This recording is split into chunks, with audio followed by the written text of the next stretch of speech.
So on behalf of the Section of the Americas, I'd like to say bienvenidos and welcome to all of you. Thank you to Gretchen and the World Office for hosting this conversation. And thank you to Gray Handley for being with us this afternoon. So first, I want to say that Gray is a Quaker, a member of the Friends Meeting of Washington, which some may know as the Florida Avenue meeting in Washington, D.C. It's part of Baltimore Yearly Meeting. He lives with his spouse, Mary Romano, in Arlington, Virginia. While he was raised in the Protestant tradition, Gray has been a practicing Quaker since the age of 17. He received both his master's degree in the science of public health and his undergraduate degree from the University of North Carolina, Chapel Hill.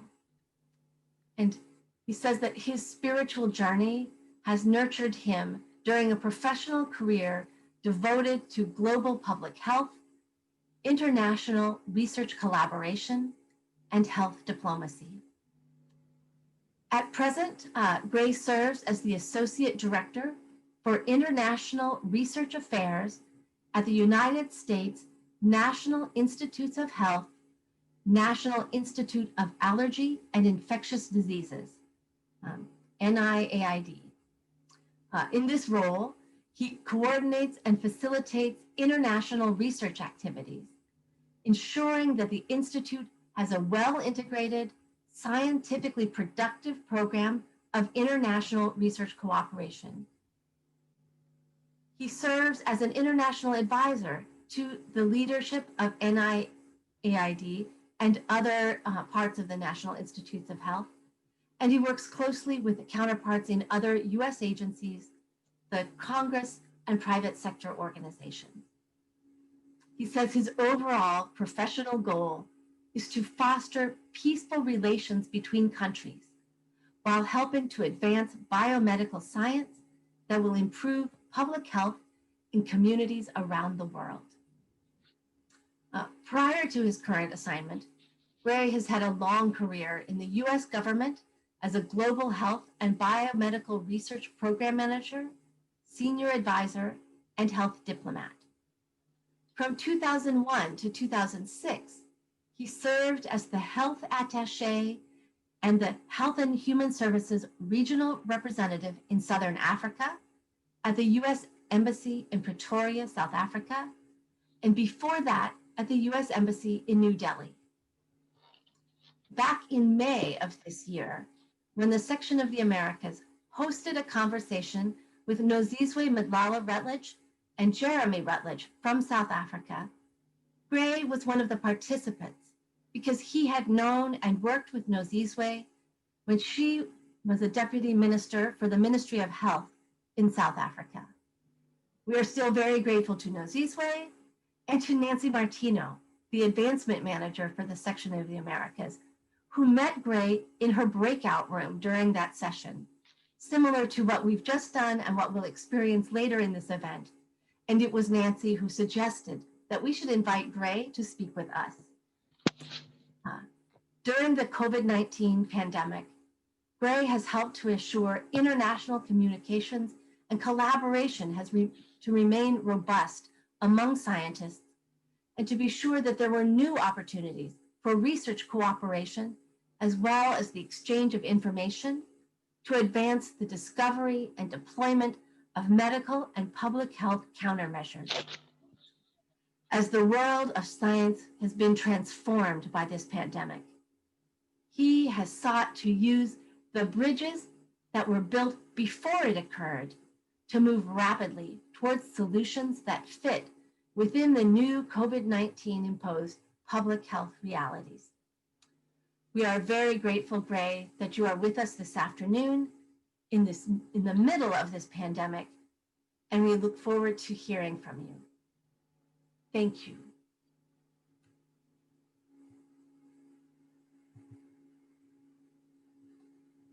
Many thanks, Robin. Gray, please share with us. Well, Robin, thank you very much. And I am embarrassed by that. It should have been about 2 sentences. That's about all I warrant in this. I feel humbled to be invited to have a conversation with Quakers around the world, and I feel a bit embarrassed that the title is Speaking Truth to Power, and we have with us today Nozizwe Madala Rutledge and Jeremy, who has made her life devoted, who has devoted her life to doing exactly that, and in much more stressful and challenging situation than I've ever had to face as an American public health official.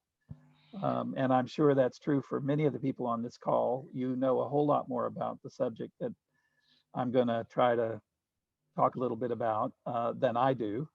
But you know, it's probably timely to have someone who's in the middle of dealing with the pandemic, in the middle of dealing with a U.S. government that has been less than ideal in a response in a country that has made the pandemic much worse here than it might have been, and someone who's sort of in the heart of addressing the whole question of how do you trust science and how does science involve itself, or how do we involve science in our larger conversations and in the decisions that we might make as individuals. Um, so with all those caveats that I really look forward to learning from the rest of you and hearing much more from you. I'll just talk a little bit about what it's been like to be in the middle of all of this. I should say that my immediate boss is Dr. Anthony Fauci, and you all will know that he's been in the newspaper and under a great deal of pressure to kind of bend the rules of science, which he has resisted, and which has given all of us who work with him an inspiration to continue along that path as well. You may also know that for in my little world, of the world of international relations for the National Institutes of Health, um, it's been challenging because we're in a phase of US governance where the United States has announced that it would go alone, that, you know, it's US first and foremost. And this kind of goes against all of my personal beliefs, as well as what I've been able to do for my whole career, which is to try and build relationships rather than make them more difficult. So it's really been a time that tried my thinking about faith, about the larger questions of faith. Underlying the foundations of my secular life are really a core faith in science and in the practice of public health and medicine. And that faith is something that I hold to quite dearly and believe in very strongly. But we're in a time when even that element of faith in the secular world is being questioned. And then the other element of faith, is, of course, is my spiritual faith as a friend, and my belief that there's good in everyone, and that we're all, you know, all of our core beliefs that you all know. Sometimes some people feel that spiritual faith or religious faith or faith in God is something that's really the opposite of faith in science and in evidence and in the world of secular matters. But you know, for many of us Quakers, I think we see the integration of those two forms of faith into a faith that really nurtures us, both in our secular world and in our spiritual one. Um, the other thing is that I have found myself over the last 4 years, but particularly during the time of the pandemic, addressing questions that I had thought were really on the sort of in a very small number of people, the skepticism about science, about vaccines, about the proof of what might happen in an epidemic if we don't listen to and look at the numbers and the data and make our decisions based on those data. But I'm finding that faith is shaken a bit because there are so many people who are not comfortable accepting as a matter of faith that scientific method gives us guidelines that we can and should live by to protect ourselves and others. Um, So, I'm dealing with those questions internally of my own faith, of my faith in being able to communicate that, and in how many other people, because obviously public health relies on a collective agreement of what is true and what is real and what is important. And dealing with the fact that that collective agreement has unraveled is something that has, led me to have some very serious conversations with myself and think about what have I contributed to that lack of faith and what can I contribute to the restoration of it. And another thought that I've had is, as a U.S. government official, and I don't know that anybody else on here has worked for the government, but as a government official that's at a fairly high level, I meet a lot of leadership of other governments and my counterparts around the world, and it has really been an interesting challenge to be able to be a loyal servant of the elected officials of the United States and maintain my own personal beliefs and faith while still doing the best I could to implement what guidance I've been given. I mean, it's a good example would be that the decision was made 6 or 8 months ago that the United States would withdraw from the World Health Organization. Now, withdrawing from the World Health Organization in the middle of the worst global pandemic in over 100 years is not a decision that most people would make. But I've been challenged by having to, I wouldn't say explain it, but live within it and continue to do the best we can in addressing the pandemic, while that is the reality of the U.S. government's position. So that's been a real challenge. And as a Quaker, I've kind of found safe harbor in the longer term belief of goodness in all, and that you can say when something is not right, and you can continue to do, as long as you're open and honest about it, what you think is right. And so far, I've been able to do that. I think with the announcement today, I probably won't lose my job over it. But if things had gone in a different direction, I might have. So these are the kinds of issues that, as a friend trying to deal with what's happening right now, which is such a confluence of disease, global disease, of major shifts in global relationships, and major challenges in thinking about what is the reality within our own country in the United States, where you can have, even after 4 years of this government, you can still have, 40% of the population think that we should continue on the same path. That kind of shakes me up a bit. And I think I have to fall back on both my faith in science and my faith in my spiritual faith and my faith in Quaker faith and practice to find a way forward and to continue to feel like it's worth, we all need to continue to make this struggle, and that we are heading eventually in the right direction.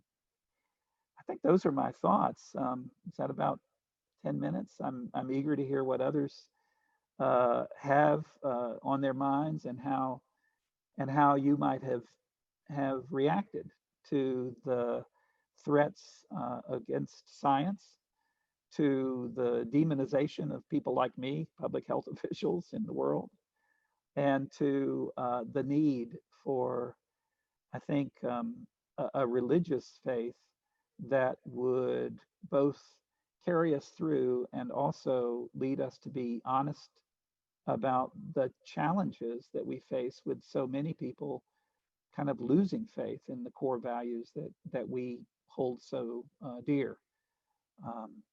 And thank you all for joining today. I'm humbled that so many people would join today to have this conversation.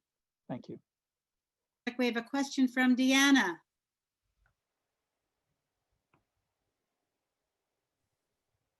Okay, can you hear me now?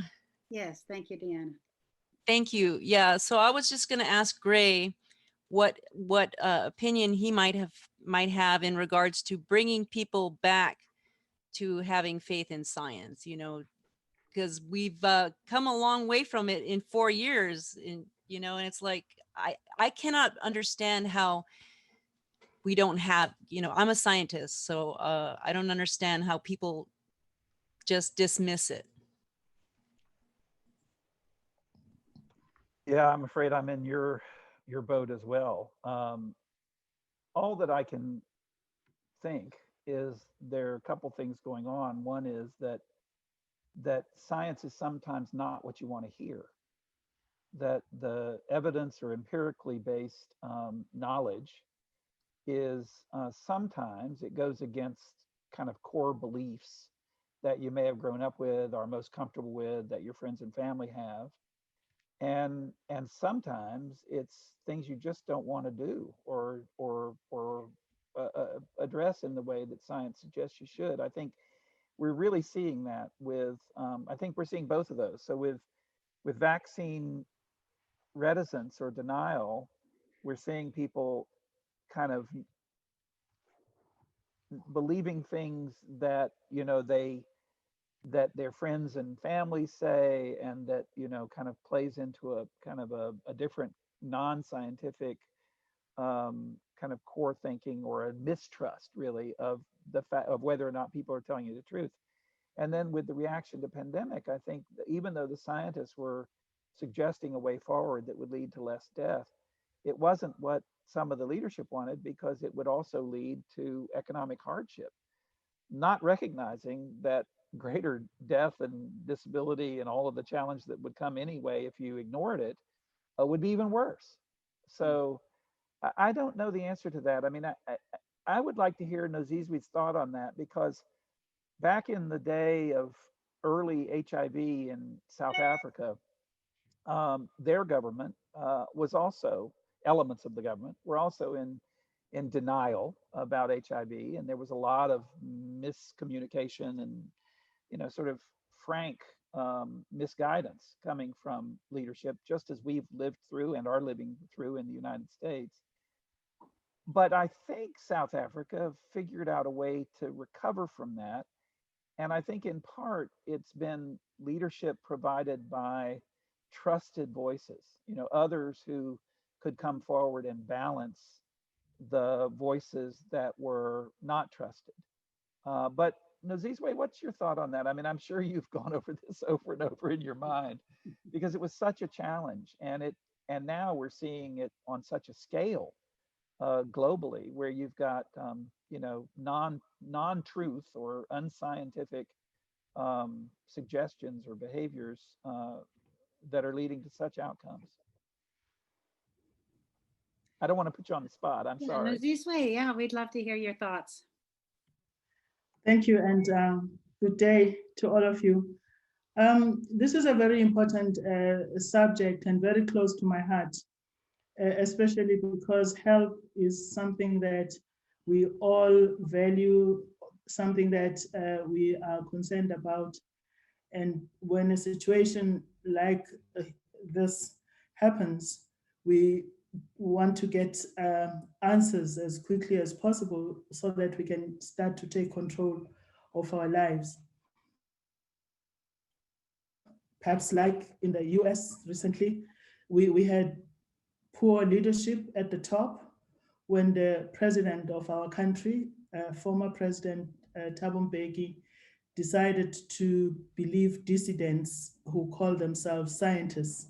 And unfortunately, science can also, as Gray has said, also perhaps come up with not only answers we don't want to hear, but also confusing answers. So our president then went online, apparently late in the night, and he came across theories about HIV, which were not scientific, but he believed they were scientific. And it caused great confusion and pain in our country, because he denied the link between HIV and AIDS. Now, in answer to your question, I think leadership has two dimensions. We tend to think that leadership only comes from the top. There's leadership from below. And we saw this happening in South Africa, where leadership was not coming from the top, from the president, but it was coming from below, from the people who were affected directly, people who were living with HIV, people who were dying of HIV, people who had relatives who saw the connection between HIV and AIDS. They came together and they sought science. They went out there and spoke to scientists, and we saw them forming a strong alliance, marching in the streets in our country, scientists and ordinary people. And for me, that was a very, very important lesson. And part of that also meant people went to look for information to understand how the virus makes you ill and how to protect yourself from getting ill. They got to know the names of the medicines, the antiretrovirals, to, to sustain themselves. And that to me is very, very important when power shifted from those who have elected into office to the people, and the people working with the scientists. So that is something that I value and keep very much strong in my thinking about how we respond. And I just wanted to congratulate you, Gray, for the courage, because in your position, and especially at a time when the leader is saying things that don't make sense at all, you feel really challenged, you feel called to provide leadership. And if you don't have faith, I don't know how you manage. And I really valued what you said about drawing on your spiritual faith together with your belief in science and making these work together for you. I used to wake up every day and draw on my Quaker faith to give me guidance in what I should do in my country at a time, as I said, of denialism. And just finally, hope I don't speak for too long.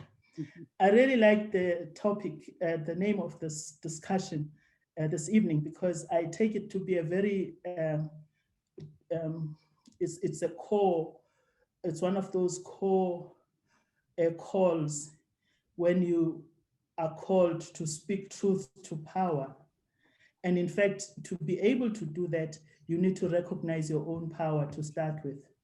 And as a scientist, you have power because you have knowledge, but then you don't always have the space for people to listen. And the thing to do as a scientist is to remain as true to your truth, as close to your truth as possible, and speak truth to power from that position. And that, I think, is what sustains us. Thank you so much, Nozizwe. That was brilliant. And Once yeah, again, go ahead, wonderful Gray. guidance. No, go ahead. Is there another question? Well, there are lots of questions, and I just want to say thank you, both of you. It's really brilliant to have the two of you responding, and the importance of faith is so huge. It just feels huge, and I don't know how people who don't have faith would, as you say, Nozizwe, would survive that. And it also calls to mind just how information is shared. And I remember when the whole HIV, there were so many misnomers, there were so many ways that people understood it that were incorrect. And the science was having to correct people all the time in early HIV time. But and we're in that same situation now with the pandemic. Yeah. It's, you think that people might have learned that lesson, but for whatever reasons, and this is the challenge. Why are people not relying on science? And I think we have to ask ourselves as scientists what we can do better, right? How can we? And I think one way is to be sure that we're able to communicate with people as non-scientists. It's sort of a funny dichotomy, but one of the things that Dr. Fauci is so good at is at simplifying very complicated scientific principles and things that that you and I might have a conversation about, and it's fine, we understand it, but without talking down to somebody, without conveying that you think they are less smart than you, conveying to them the core of the knowledge that's developed out of scientific experience and becomes kind of empirically based knowledge. That's, I think, a key. And we have some capabilities with the new social media and all of that, which I think we can use a whole lot better, but right now are being primarily used to undercut faith in science. And I guess there must be some market-driven reason why people would want to undercut faith in science. I can't quite figure out what it is, but we have to address it head on and not assume that people are going to hear all of what we have to say and publish about our findings and then draw the right conclusions, right? Draw the empirically based conclusions. That's not proving to be true. So I think we as scientists and even as Quakers in other fields, I think our challenge is to speak to people where they are and to come up with a way to convey what is empirically proven to be true as best we can. The other thing that Nozizwe said, which was a great reminder, is that these are complicated messages and they change. So, what's true yesterday in science is not true tomorrow because we learn more and the understanding changes. I mean, you don't have to look too far into scientific history to see how our understanding of the world and human functions and everything has just evolved through the scientific process. Well, many people will use, they're confused by that. And so there's an important role that we have as both as scientists and as non-scientists who can speak to others to explain even how science works, and that your answers today are not necessarily wrong if you find something out different tomorrow. You just have to understand that understanding of and what is understood to be knowledge evolves through experience, through careful scientific deliberation, and through the use of the scientific method to test and retest hypothesis and determine what is really the way things work. I'm sorry, too long an answer. No, it's wonderful. And we have lots of questions. So let's go to our friends from London who are living in Portugal, who are using Lisa and Arthur's computer. Right. Tell us your names again, please. Well, it was Lisa who's just behind me and Arthur. Lisa did have a question, but it's been answered. My question has also partly been answered because I was thinking, like, speaking truth doesn't necessarily mean parroting what scientists say, because scientists don't always agree with each other. That's and true. as Gray has just said, that hypotheses, change as evidence emerges. So I guess the scientists can offer the best evidence-based, guide to how you deal with certain situations. But when Gray says that, like, if you kind of press hard down on the virus, and then that's also good for the economy, that's going beyond science. Beyond what scientists are qualified to say, because the government in Britain are going to be judged on, one, the death count, and two, the damage to the economy. And to some extent, it's a balance. And the question of, like, how you deal with the economic aspects of the pandemic is a political decision. And what we've seen in Britain is scientists, changing their tune like every few weeks. Not all the scientists agree with each other, and the politicians get hammered for making decisions, but they're doing the best they can in the situation, trying not just to keep the death count down, but to stop the kind of the loss of livelihoods on a massive scale. That's the sort of question. No, but I think those are very valid points.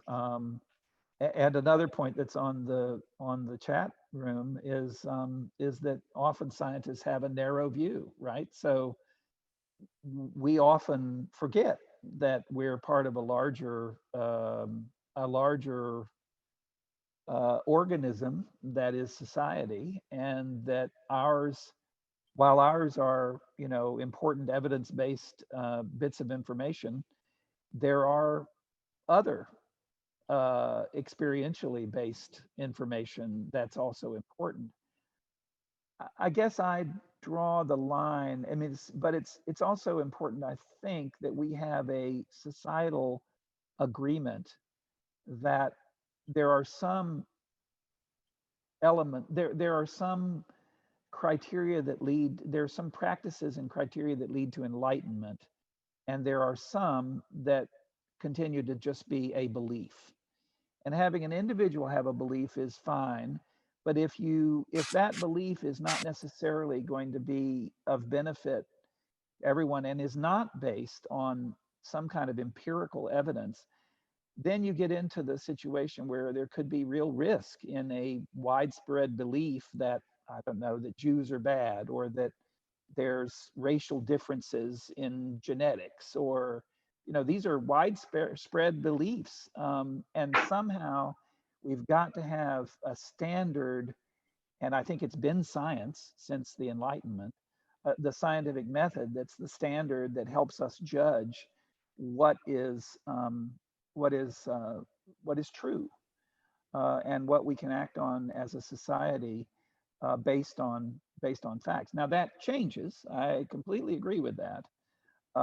But if there's no evidence for something, I really don't think that we should be making it something that has equal standing to something that has a lot of evidence. So if somebody tells me the earth is flat, I believe it, I know it's true, and I say, no, all of the evidence is that it's round. Well, if you're teaching school, you've got to teach that it's round, and you've got to teach that it's possibly flat, that both are theories. You know, I don't agree with that. I think that you teach what the evidence shows. You can mention that someone believes that the earth is flat, but we get into dangerous territory, and that's partly how the United States got down this terrible rat hole we're in, is that we've not said, okay, we're drawing the line there. We're not going to say that a belief is the same thing as knowledge or as truth. But we're not in that place right now. Good. Thank you, Gray. Let's go to Paty Constantino from Mexico. Hi, hello. Well, I am a retired medical doctor. And speaking truth to power, I think that science has also lots of biases. And one of them, because I was in the research area, is publications. Publications are funded or studies by pharmaceutical companies. As a health economist, we knew that they have huge powers, profit, and they didn't allow other researchers to really try to find other answers rather than just the drugs, the pills, which don't cure, they only control people, control diseases, and are like harvesting money from population. And I am a health economist, but I knew that. I got into that core area, Pfizer, whatever pharmaceutical company, big ones. So that makes that evidence is not real. It is biased. So I do agree that science, the method, is okay. Tries to be honest, but we human people are a disaster. We can bias, hide information for the time being, and in the meantime, the other pharmaceutical is running like horses, like in a race. And so my questions are that how important do you think that bioethics is, and social medicine, social epidemiology, in order to really understand behavior, individual and herd behavior, and culture, religion, beliefs, all those trauma in humanity, like discrimination, like exploitation, corruption, imperialism, in all these pandemic situations. And if you consider that soon USA will join WHO, because for me that's important. We are all together in this situation, in this challenge and problem. Thank you. Paty, that's really perceptive, and I completely agree with you. One of the great privileges that I've had in my life is to work for an organization like the National Institutes of Health. We are not controlled by any company. We do not serve the interests of the companies. In fact, in many cases, we prove them wrong. And we are able to use the money that many of the people on this call give to us through their taxes to fund research that will balance research that's biased. Now, you can never remove all bias from research. I mean, it's a human endeavor. But I think by declaring your interests, which we make everyone do if they're using our money, and by trying to have the source of funding be apolitical. I mean, we have no profit incentive at the NIH of any kind. Then you can have a scientific endeavor, and I think that's why NIH has such credibility around the world, is that it really tries very hard to remove as much as possible bias in review, bias in funding, and we pay a lot of attention to that. But you're right, so much of what gets published, so much of what is supported, particularly in other countries, Mexico being a very good example of it, is actually funded more by the private sector with its profit incentive than by the public sector. And that's an argument I've made through my career as I meet my counterparts in places like Mexico, that if you really want to be a credible scientific powerhouse, you've got to pay for it out of public funds, because there's no other way to maintain a lack of bias. But the point you've made is a really good one, and one that we must keep in mind as scientists when we and that's why peer review of something before it's published is so important. We've got to have independent scientists review that work and blow the whistle if it's something that's been inappropriately supported.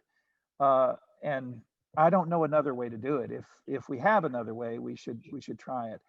Bioethics are fundamentally important, and I think, as you know, any trials that we support that involve humans must go through a local bioethics review. So it's at local standard that those ethics are applied, as well as an ethical review on our side to make sure it meets US ethical standards.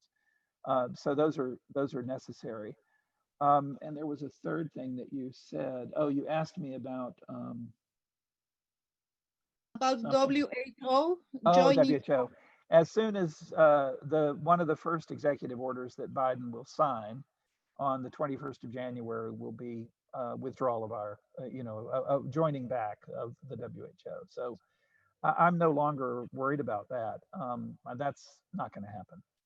The problem is, will we ever be able to recover the kind of engagement at WHO and leadership and partnership that we've had with other countries coming back in after such a scare? But that's true not only for the UN system, that's so true for our relations with Africa, with the European Union, with the UK even, but mostly with like the EU, Latin America, African countries, places that have been really kind of badly treated over the last actively mistreated over the last few years. So it's going to be a challenge for all of us that remain in government. Yeah, and I'm glad you raised that. It's going to be a huge challenge, and for all areas. It's interesting to look at that through a scientist's eyes, that it affects many things. Let's hear from Hillary Cheshire in Cheshire, UK. Hi. Oh, sorry, I pressed the wrong one. No, we can hear you. That's it. Great.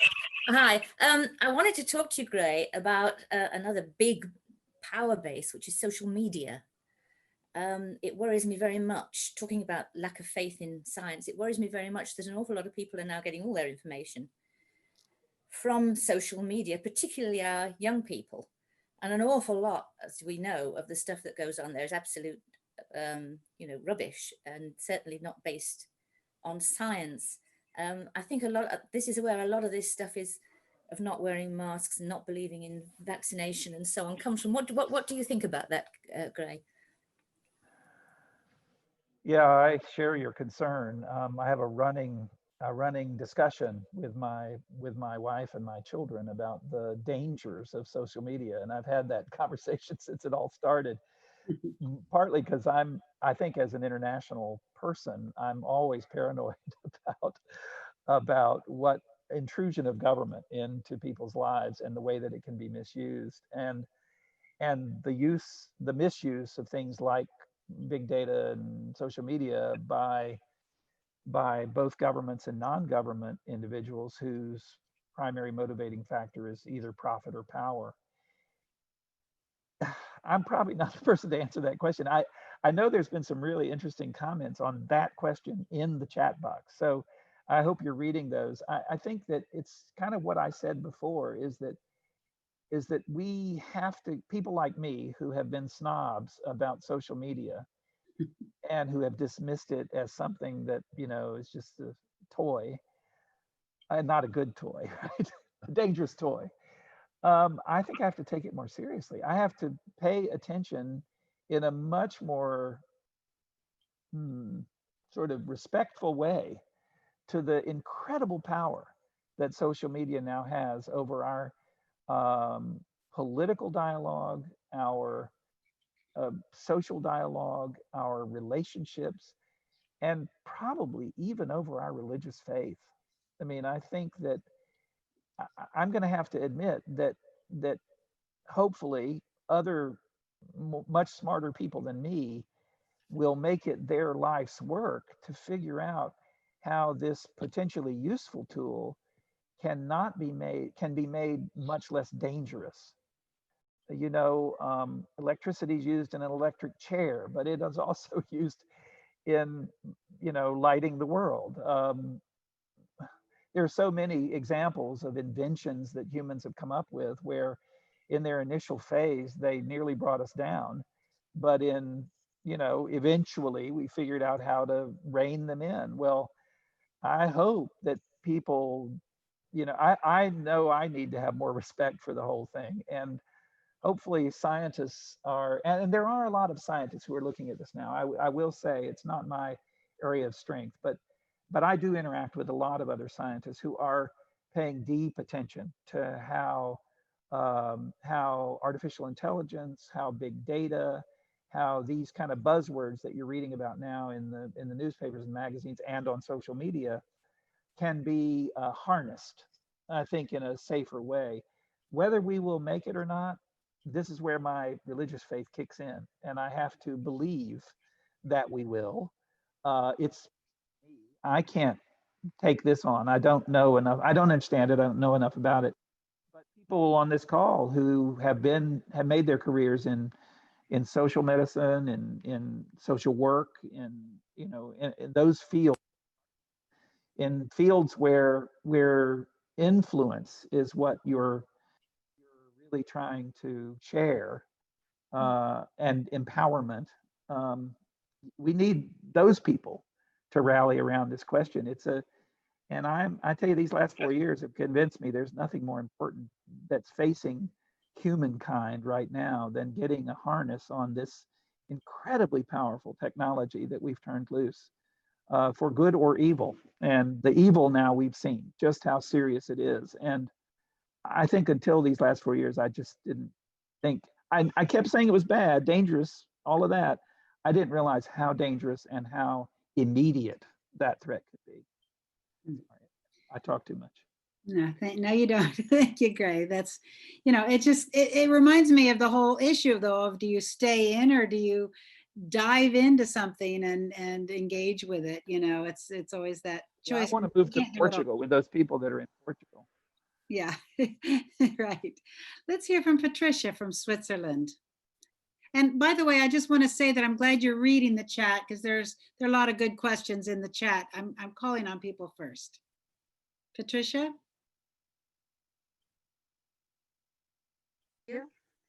So I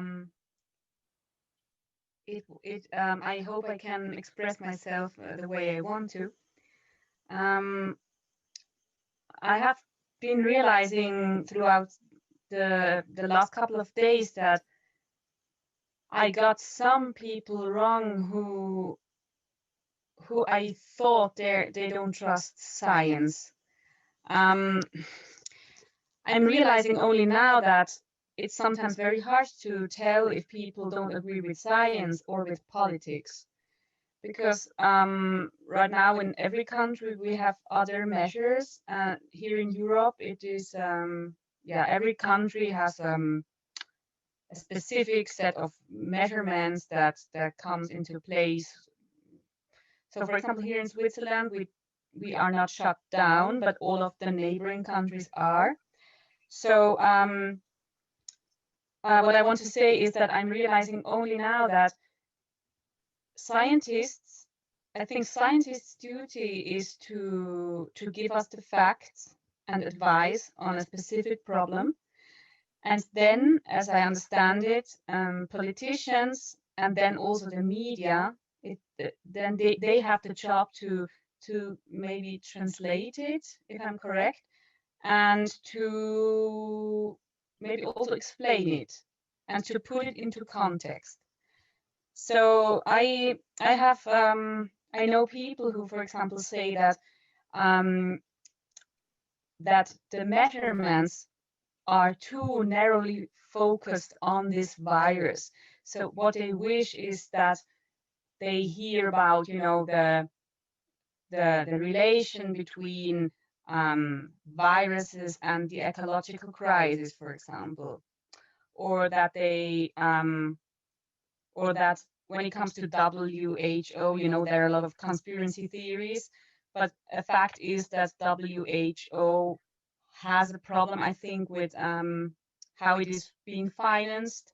I think it was different. It was more founded from governments, and now it's more founded from rich private individuals. So we have problems that were here before there was COVID. And now I feel that some people want to have these problems addressed too, but now we have to focus on this virus. I don't know if I express myself clearly, but I just see that sometimes it's very hard to see what is science job and what is politicians and media's job. Do you agree with this?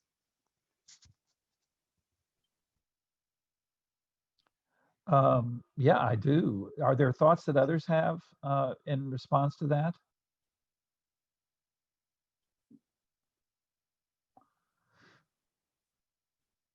I think that partnership, and I think there's a bunch of partnerships we need to keep in mind. One is the partnership between science and media. I agree, and a trusting partnership between leadership or politicians, the political leadership and scientists. I think when that partnership breaks down, as it has in the United States over the last 6 months, and as we have examples in many places, but if there's not a partnership between science and those kind of, I won't say thought leaders, but thought influencers, then you start to have trouble where it's beliefs that drive policy decisions or other factors that may be self-serving that can do that. The thing that the politicians or the leadership has to make is that they're considering not only the views of scientists, but also the views of environmentalists, of economists, of many other kind of experts who are feeding in their best knowledge. And then they need to be kind of the consolidators of all of that, and keep in mind the welfare of the greater good, the people. And so a good leader, a good politician, a good statesperson would take all of that into account and then come up with something that kind of balances those needs and responsibilities. I know that I'm personally biased toward the predominance of science, but I have to acknowledge but there are all those many other factors that need to be considered. And I think that's where media can play a particularly important role, because the people who are in media are not deep specialists really about anything. They are deep specialists in communicating about everything. So if they can take the best information that's coming to them, and not focus on, the sideshows, but take in the best information that they have coming into them and turn it into understandable facts or information that people can then consolidate in their own lives or in their own minds, then I think that's the ideal. Problem is with social media, there's none of those umpires, right? There's nobody that's that kind of consolidator and then assessor of the quality of what's coming in, so that with the media, they can verify a story before they go public with it, right? And make sure that what they're hearing is not just one person's opinion.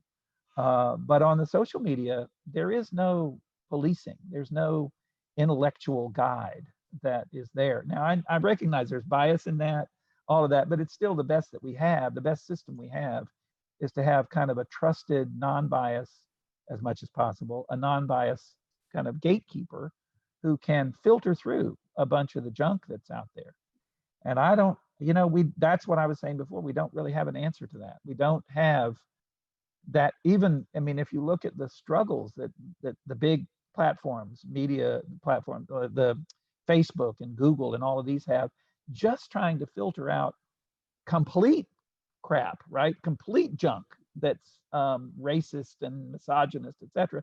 They can't even filter that out.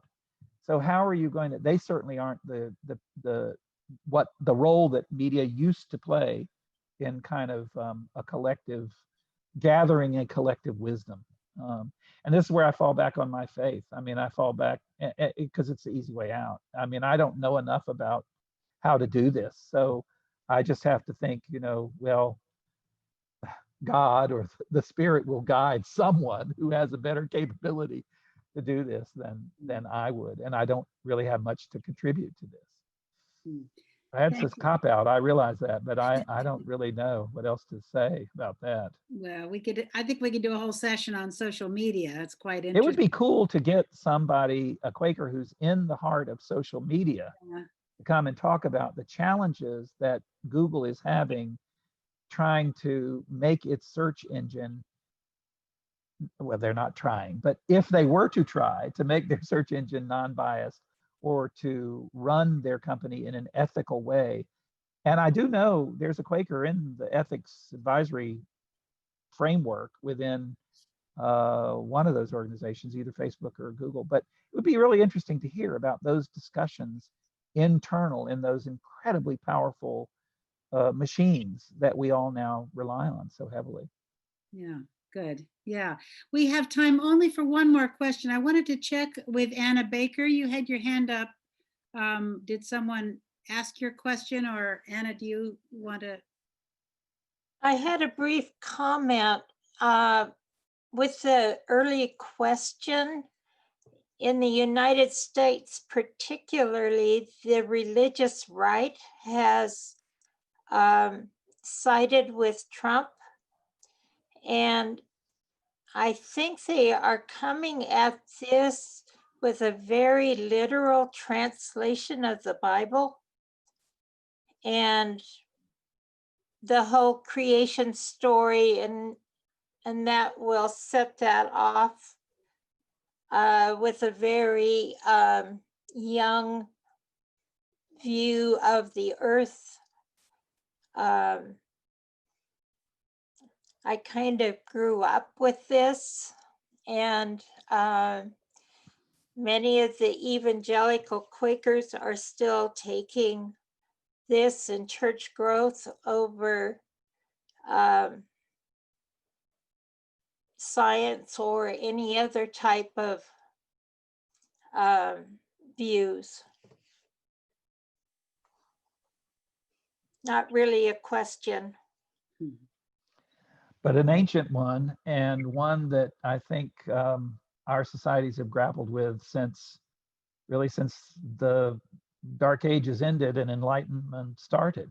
That struggle between certain elements of faith and the beliefs and practices of an evidence-based society and science. You know, and some people conclude that if you believe in science, you can't believe in the faith of Christianity, because so much of it is, you know, just fantastic.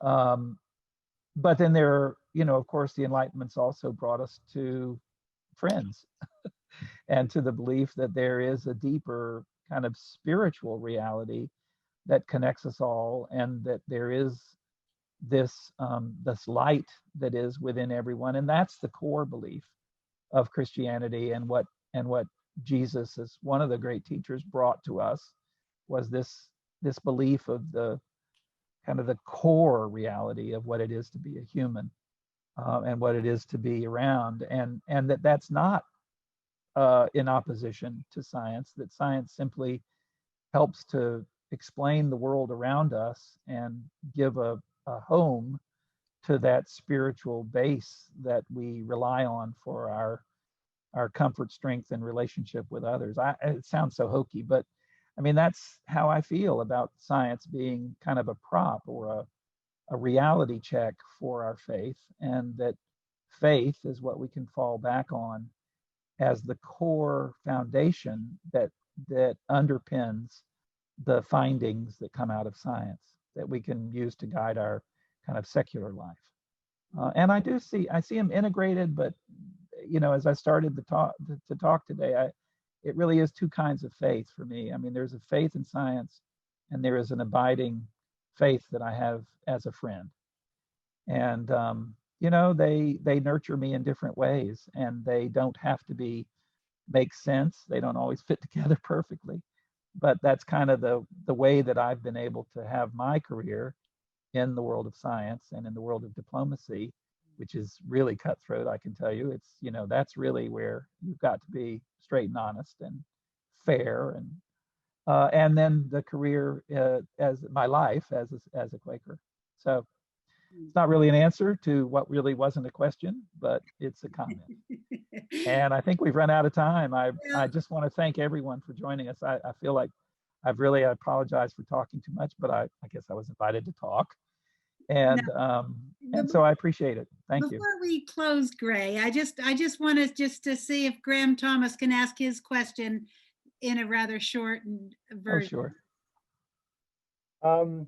Yes, actually, it is quite a big question. I work as a psychotherapist, so I'm coming at it from sort of the viewpoint of a psychologist, and I'm thinking about the Second World War and the effects of the Holocaust, and how people were questioning how could it be that an educated and cultured group like the Germans could have done what they did or got involved with what they did. And of course, this raised the whole question of obedience to authority. And we've seen this more recently in other places in the world, like genocide in Rwanda, Sudan, Myanmar at the moment, Chile in the past, and the former Yugoslavia. And so I think it's really a question really of attitudes.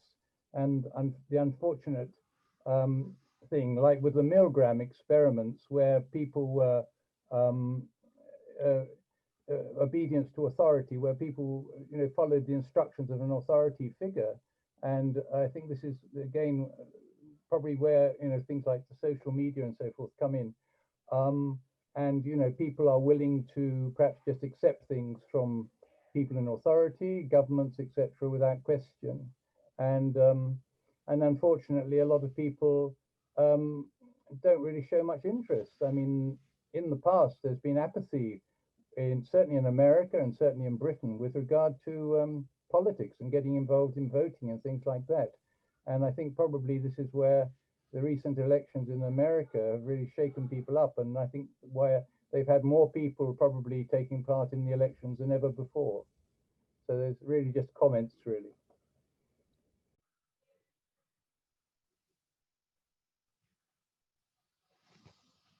Gray, do you have any follow-up to that? Well, as Graham said, that is a big question. Yeah. You know, that's where you have to recall that the arc of justice is long, and that by living the best lives that each of us can, and by still trying to speak truth. I mean, you know, it was truth speakers out of World War II that led us to be able to create some of the mechanisms now that have maintained a relatively peaceful world for many years. In a genocide situation, it's really tough. I mean, the United States in its early years committed genocide on the native population, and a form of genocide has been practiced and continues to today with our African American population. And you know, this kind of internal group against group within humans seems to be a really ugly part of our nature. And the challenge for us as scientists, I think, is to figure out, you know, yes, there's probably an evolutionary reason why this has happened, but our challenge is to figure out how to deal with these evolutionary realities, as we have with many other evolutionary realities, and move beyond it into a place where our behavior is more informed by our beliefs in, you know, our righter angels, our better angels, than by our whatever we inherited through our genetic structure or our training, which is often treated the same. You know, it has the same impact as if it were physical. Our belief in one of those things is our willingness to follow charismatic leaders who tell us what we want to hear, or who give us a sense of power when we felt powerless, which is, I think, what we've gone through in the last 4 years in the United States. And the risk of it is really acute. And whether as a species we make it or not, I mean, we haven't been around that long. It may be that we have fundamental flaws in our ability to really be able to embrace each other and embrace our planet and maintain it. You know, we're basically greedy. That's the way we evolved.